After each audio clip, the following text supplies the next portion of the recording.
Bonjour tout le monde. Aujourd'hui, nous allons voir la leçon sur la rédaction.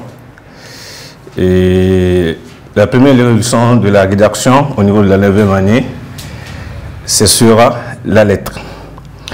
Et nous avons deux types de lettres que nous allons voir tout au long de l'année. Mais il n'y a pas que ces types de lettres.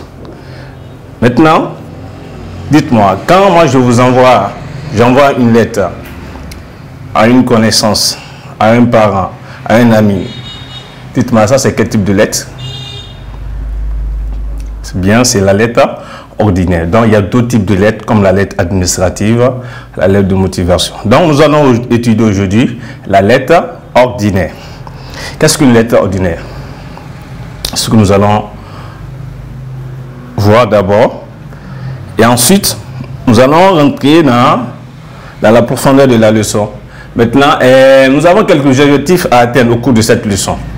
D'abord, c'est qu'au cours de la leçon, chaque élève de la classe de la 9e année doit être capable de définir une lettre. Le deuxième objectif intermédiaire, c'est que l'élève doit être capable de nous expliquer ce que c'est qu'une lettre ordinaire. Et le troisième objectif intermédiaire, c'est les matériaux dont on utilise pour écrire une lettre. Et maintenant, enfin, le dernier objectif, c'est les formules de politesse qui sont acceptables, qu'on peut utiliser dans une lettre ordinaire. Donc, ce cours, va être présenté par M. Youssouf Adjado Bakari, qui est chargé du cours. Bien maintenant, qu'est-ce qu'une lettre? Une lettre, c'est une communication écrite. Une communication écrite, c'est-à-dire qu'on écrit une lettre. On écrit une lettre. Ce n'est pas oral, mais c'est à l'écrit. C'est une communication écrite, n'est-ce pas, entre des personnes éloignées, c'est-à-dire des personnes qui ne sont pas proches. Bon, toi, tu ne peux pas être là-bas et que moi, je suis ici, que tu m'écrives une lettre. Tu ne pourrais pas m'écrire une lettre, mais il faut que nous soyons éloignés les uns des autres pour que nous puissions nous écrire. Donc moi, je me trouve peut-être à Banaba, toi, tu te trouves à Bamako, moi, je me trouve à Mopti, toi, tu te trouves en France, toi, tu te trouves bien également au Canada. Donc, on va écrire une lettre pour nous, pour donner, n'est-ce pas, des informations nous concernant. D'abord, maintenant, des personnes éloignées, les personnes éloignées, c'est des personnes qui ne sont pas proches. Et cette lettre-là, on le fait par plaisir ou bien par nécessité. Par plaisir ou par nécessité. C'est peut-être nécessaire pour donner les informations. C'est peut-être aussi c'est pas plaisir parce que ça fait longtemps que j'ai pas eu des nouvelles de mon ami, de mon père ou bien de ma camarade de classe, ainsi de suite. Donc, ça, c'est pas plaisir. Par nécessité, si vous avez l'intention d'informer peut-être un ami ou bien un parent d'une information que vous voulez partager avec ce dernier, donc ça, c'est pas nécessité. Ça, c'est une lettre de façon générale, quelle que soit la lettre, qu'elle soit administrative ou ordinaire ou bien de motivation. Maintenant, dans le deuxième objectif, nous allons étudier la lettre ordinaire, qui est, n'est-ce pas, la leçon proprement dite. Donc, on a dit une lettre ordinaire est celle envoyée à un parent, à un ami, à un camarade. Ça, c'est la lettre ordinaire. La lettre ordinaire, elle est différente d'autres lettres.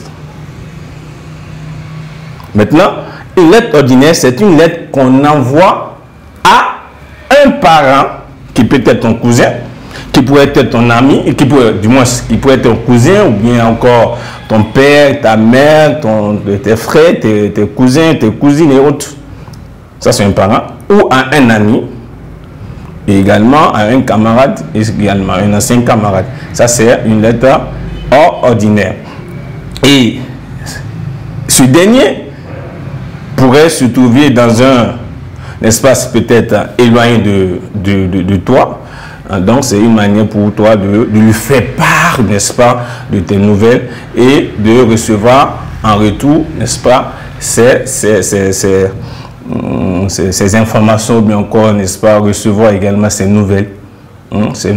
Donc, ou encore, on peut également envoyer cette lettre également pour solliciter un concours ou même pour solliciter des conseils. C'est ça la lettre ordinaire. Maintenant, quand par exemple, toi, Djeneba, tu écris à la directrice de votre école maintenant, ça, c'est pas une lettre ordinaire.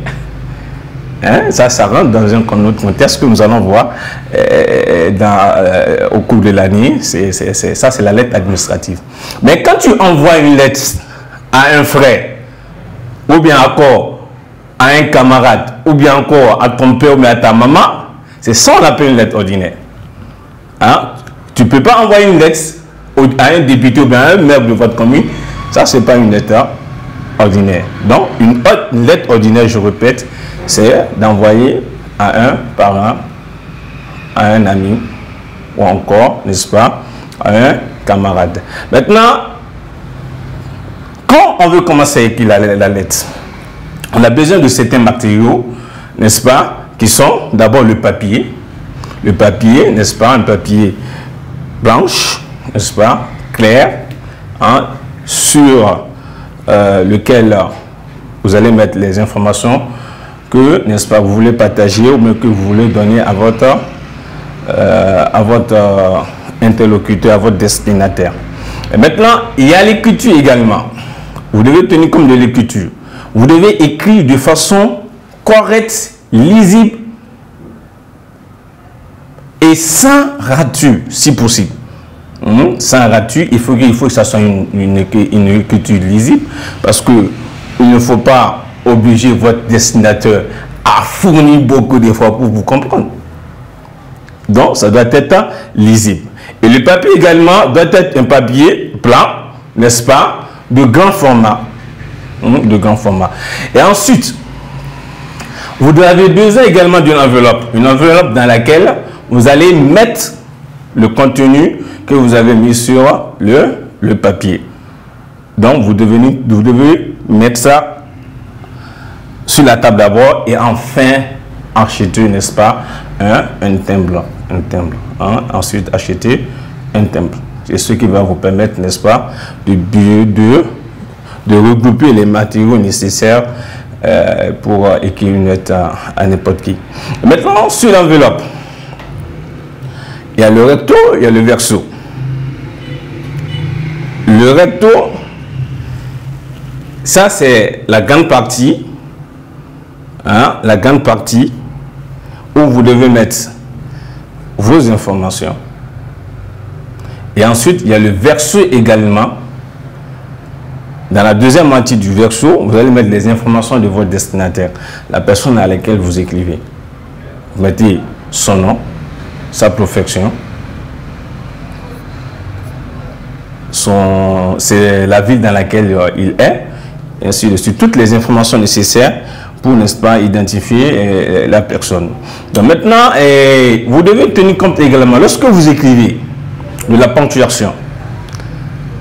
La ponctuation va également vous permettre de bien vous lire et de bien vous comprendre. Et de bien vous lire et de bien vous comprendre. Elle est très capitale, n'est-ce pas, lorsque vous écrivez une lettre. Parce que c'est la ponctuation qui facilite, n'est-ce pas, la compréhension au lecteur.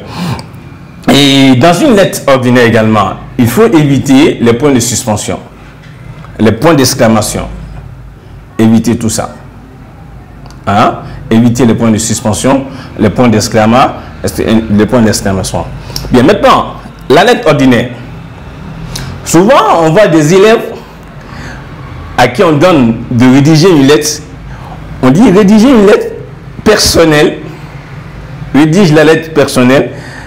Immédiatement, ces élèves-là sont perdus. Ah, ils se disent, ah, on n'a pas vu ça en classe, la lettre personnelle. Non, la lettre personnelle, c'est ce qu'on appelle également la lettre ordinaire. On peut nommer également la lettre ordinaire, la lettre personnelle, comme on peut l'appeler également la lettre individuelle. Et la lettre également, c'est une correspondance. Donc, désormais, si on vous dit, on vous parle d'une lettre personnelle, vous devez savoir qu'il s'agit d'une lettre ordinaire. Maintenant, sur la feuille, quand vous voulez commencer à écrire la lettre. On va laisser le contexte de l'enveloppe et autres, comme je viens de l'expliquer. Ce qui nous intéresse en tant que candidat au DEF, c'est que sur votre copie d'examen, ou bien sur votre copie de devoir, ou bien encore sur la copie de la composition, ce que vous devez mettre. Vous conviendrez avec moi que quand même, à l'examen, vous n'allez pas écrire sur une enveloppe, vous n'allez pas écrire et mettre dans une enveloppe.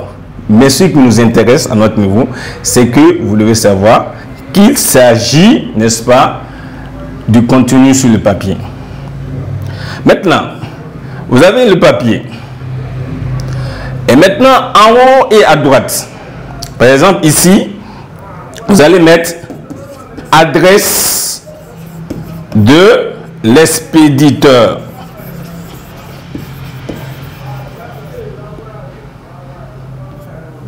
Adresse de l'expéditeur. En haut et à droite, adresse de l'expéditeur. Et en haut, bon, en haut et à droite, lorsque vous regardez le papier sur lequel vous écrivez, il y a en haut et à droite, il y a en haut et à gauche. Maintenant, du moins, en haut et à gauche, du moins, il y a l'adresse de l'expéditeur. Comme vous voyez, l'adresse de l'expéditeur. Et en haut et à droite, il y a aussi l'adresse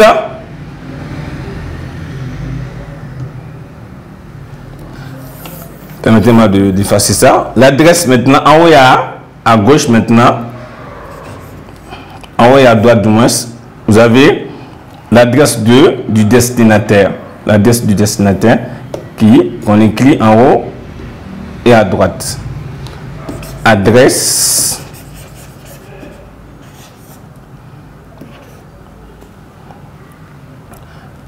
du destinataire. Le destinataire, c'est avec A-I-R-E. A-I-R-E. Hein? Quand vous écrivez destinataire avec E-U-R, c'est pas bon. La personne qui reçoit la lettre est appelée le destinataire avec A-I-R-E. Destinataire, D-E-S-T-I-N-A-T-I-N-A-T-A-I-R-E. Ça, c'est le destinataire. Mais par contre, quand vous mettez en haut et à droite adresse du destinataire avec EUR, c'est pas bon. Parce que le destinataire et l'expéditeur et l'envoyeur, c'est la même chose, c'est la même personne. Mais mettez plutôt adresse du destinataire. Destinataire avec A-I-R-E. A-I-R-E. Donc, maintenant, après cela, il y a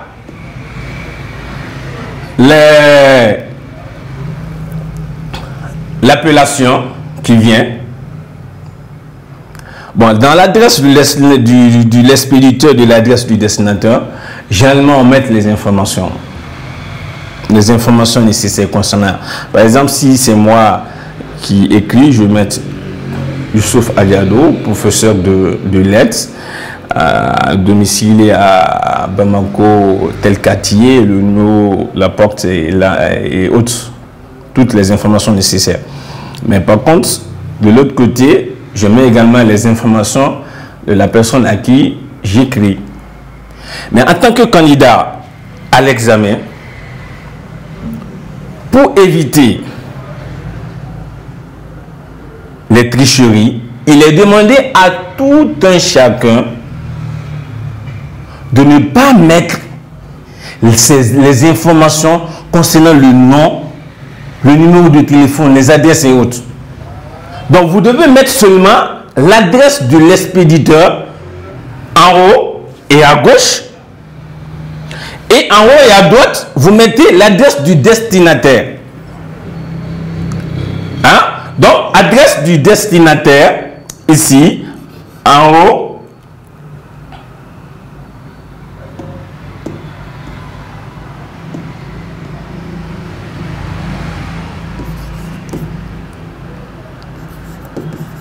adresse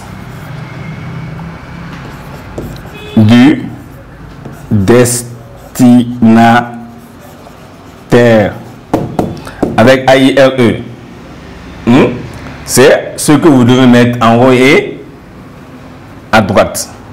Donc, pour que lors de la correction de votre copie, qu'on ne puisse pas identifier la personne, l'élève, on vous demande de ne pas mettre les informations vous concernant. Donc, vous devez mettre seulement en toutes lettres adresse de l'expéditeur ou bien adresse du destinataire. Vous me comprenez? Parce que lorsque vous allez mettre, par exemple, toi tu es Djeneba Sako, tu mets Djeneba Sako, immédiatement on sait Djeneba Sako de telle école parce que tu as mis toutes les informations te concernant. C'est pourquoi il faut mettre seulement l'adresse de l'expéditeur. Parce que lorsque tu vas mettre ton nom, tes informations, ça serait un signe distinctif de la copie, de la provenance de la copie. Et ça c'est fraude, ça c'est une fraude. C'est pourquoi on demande aux candidats de ne pas mettre dans la lettre ordinaire les informations concernant leur nom. Mettez plutôt adresse de l'expéditeur et adresse du destinataire. Et ensuite, il y a au-dessous, n'est-ce pas, de ces informations, en dessous de ces informations, l'appellation que vous devez mettre. Vous allez mettre l'entête ou bien l'appellation qui est cher Khadija, si c'est si tu connais le nom de la personne, bien sûr. Cher papa, cher maman, vous mettez cher papa, ou bien vous mettez cher Oumou, vous mettez cela. Ou bien vous mettez cher ami, cher camarade. On te demande d'écrire une lettre à un camarade qui veut peut-être abandonner les études. Tu dis cher camarade. Tu dois écrire à un ami, tu dis cher ami. Tu veux écrire à un parent, cher cousin, cher papa. Et il est aussi permis de mettre le nom de la personne à qui vous écrivez. Ok?